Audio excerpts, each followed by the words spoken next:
Okay, so we're still out scouting around a little bit today, and this is an area that I've showed in the past, but I wanted to continue to show it because, you know, these animals are such creatures of habit. They will continue and continue and continue and continue year after year after year. So what we have here is there's a 2-track right there that the side-by-side's on that actually goes back toward my house. There's a 2-track right here that you can see that goes through this little cleared out area right here, and then it goes up into the cedars.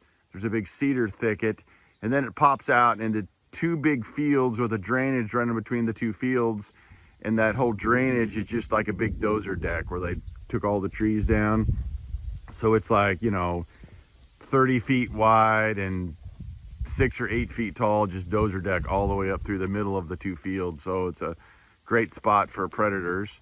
So you got that, and then you go up that 2-track, and then that takes you to a little alfalfa field, and then you go on past, and then there's a deer food plot, and then you keep on going past another mile or so, and then there's another big open bottom, which is another deer food plot.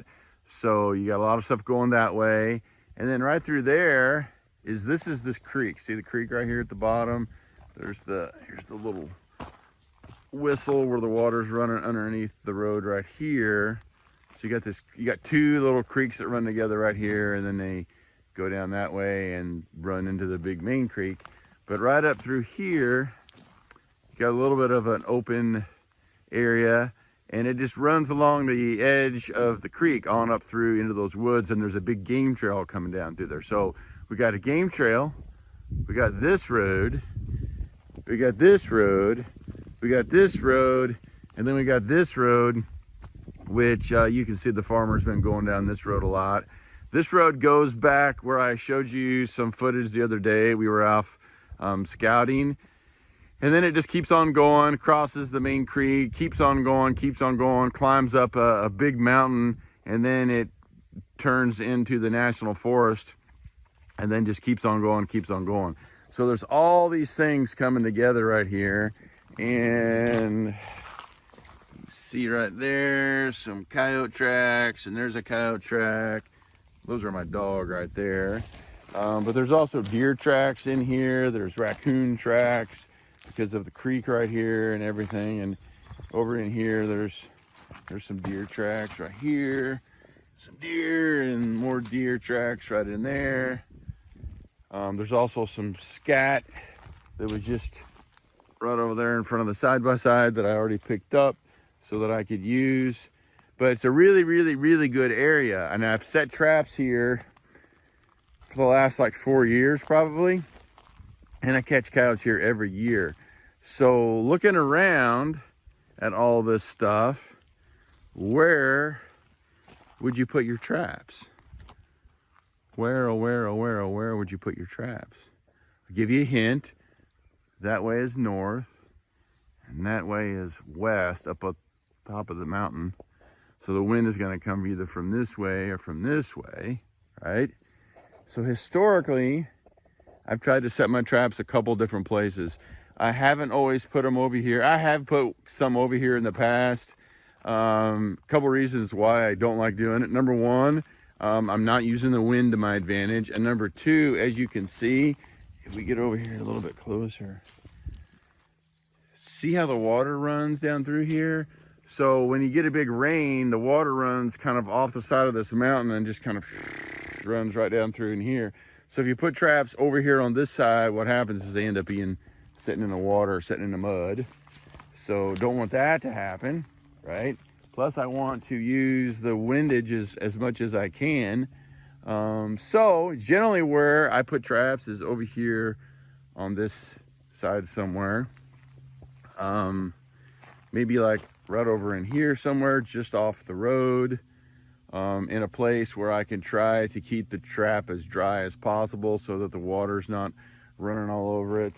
And then my favorite area, and the only hard part about putting traps over here, is as you can see, the farmer was driving right through here, and now he's kind of expanded it out over here because there's this big big rut right here. You can see it gets all muddy in here after rain, and you can see the water's running down through here. Created this big old mess. Boy, look at all them raccoon tracks down there. Created this big old mess where it runs into the creek. So he's trying to stay out of this, and consequently he's been driving up there on that high side, which is exactly where I'd want to be setting traps. If I could get up on that high side, it keeps me out of the water, keeps the water from running all over my traps. Right here in this area right in here would be great. The problem is he's going to be driving up there apparently, so I got to keep traps out of that. Now obviously I've not set any traps. I've got another 2 weeks before the season even opens, but I'm just using this as an example of where you would look for like a micro location to be setting traps. So maybe right over in there, right on this little corner, right on this little edge, right? And then I cover this way, and I cover that way, and I cover that way, and I cover that way, and I'm using the wind to my advantage. And the other place that I've put traps and done pretty good is just on the other side of this little whistle. Put them right over here on this corner, on this edge. Nothing's over here. The farmer's not over here. You've got all this brush and stuff, so there's all kinds of, you can see there's all kinds of stuff in here for them to hunt on. And then if I'm over here, like right here on this edge, like right in here would be a pretty good spot. Right in there, use that backing. I'm using the wind, so if they come from this way or they come from this way, the wind is gonna be used to my advantage. So I'd probably put one right here, and then I'd probably put another one right over there on that corner, on that little edge. And then I've got pretty much everything covered, no matter which way they come from. I'm out of the farmer's way. I'm out of the water way. If I get a big rain, I don't have to worry about my trap getting flooded like it would if it was over there. I don't have to worry about it getting run over by a tractor or side by side or something over there. So all things you have to think about. It's kind of complicated sometimes when you think about it. It's like, okay, I got to keep my trap dry as much as possible.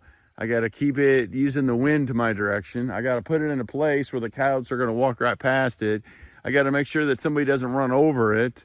Yeah, a lot of things to think about sometimes. So that's why we're doing this little video, is just to give you some of the things that I think about when I'm putting traps out. It's not always, well, that looks like a good spot. There's always other things that I'm thinking about other than, oh, gee, the coyotes are moving through here. Well, of course they're moving through here, but there's more that goes into it than just that. So hope this helps. Talk to you soon.